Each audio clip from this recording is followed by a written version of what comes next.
বিরল খনিজ রপ্তানি নীতিমালা আরও কঠোর করেছে চীন। প্রক্রিয়াকরণ প্রযুক্তির রপ্তানিতে নিষেধাজ্ঞা আরোপের পাশাপাশি অনুমোদনহীন বিদেশি সহযোগিতার ওপরও নিয়ন্ত্রণ জোরদার করা হয়েছে।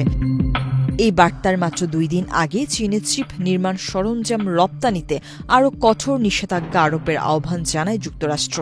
এর আগে গত এপ্রিলে খনিজ রপ্তানির উপর ব্যাপক নিয়ন্ত্রণ আরোপ করেছিল বেইজিং। এর ফলে বিশ্বজুড়ে বিরল খনিজের ঘাটতি সৃষ্টি করে। পরে ইউরোপ ও যুক্তরাষ্ট্রের সঙ্গে একাধিক চুক্তির মাধ্যমে পরিস্থিতি কিছুটা স্বাভাবিক হয়।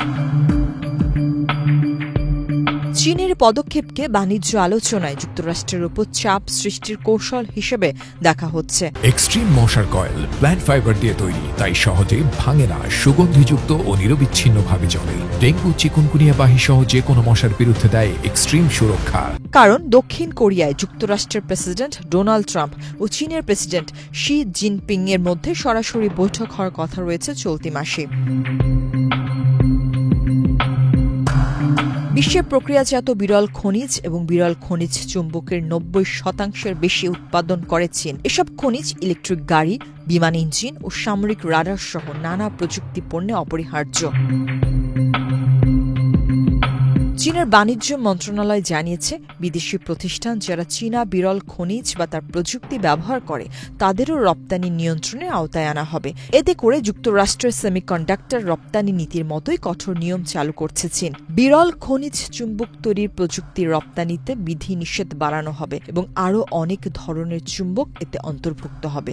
প্রথমবারের মতো স্পষ্টভাবে চীন জানিয়েছে, বিদেশি সামরিক খাতে যারা এসব উপাদান ব্যবহার করে তাদের কোনো লাইসেন্স দেওয়া হবে না। পাশাপাশি উন্নত সেমিকন্ডাক্টর সংশ্লিষ্ট রপ্তানির ক্ষেত্রে প্রতিটি আবেদন যাচাই করে লাইসেন্স দেওয়া হবে। সর্বশেষ ঘোষণায় চীন আরও স্পষ্ট করেছে কোন কোন প্রযুক্তি ও প্রক্রিয়া নিয়ন্ত্রণের আওতায় পড়বে। এর মধ্যে রয়েছে খনন, গলন ও পৃথকীকরণ, চৌম্বক উপাদান তৈরি এবং অন্যান্য উৎস থেকে বিরল খনিজ পুনরুদ্ধার বা রিসাইক্লিং। সেই সঙ্গে কিছু চিপ প্রযুক্তির উপরও নিষেধাজ্ঞা দেওয়া হয়েছে। স্মার্টফোন থেকে শুরু করে কৃত্রিম বুদ্ধিমত্তার মতো উচ্চ ক্ষমতা সম্পন্ন প্রযুক্তি পণ্যে এই চিপগুলো ব্যবহৃত হবে। চীনের বাণিজ্য মন্ত্রণালয় জানিয়েছে, কৃত্রিম বুদ্ধিমত্তা প্রযুক্তির সামরিক ব্যবহার নিয়ে গবেষণাও এই নিয়ন্ত্রণের আওতায় পড়বে। এসব নতুন নিয়মের একটি অংশ আগামী 1 ডিসেম্বর থেকে কার্যকর হবে। বাকি অংশগুলো তাৎক্ষণিকভাবে কার্যকর হয়েছে।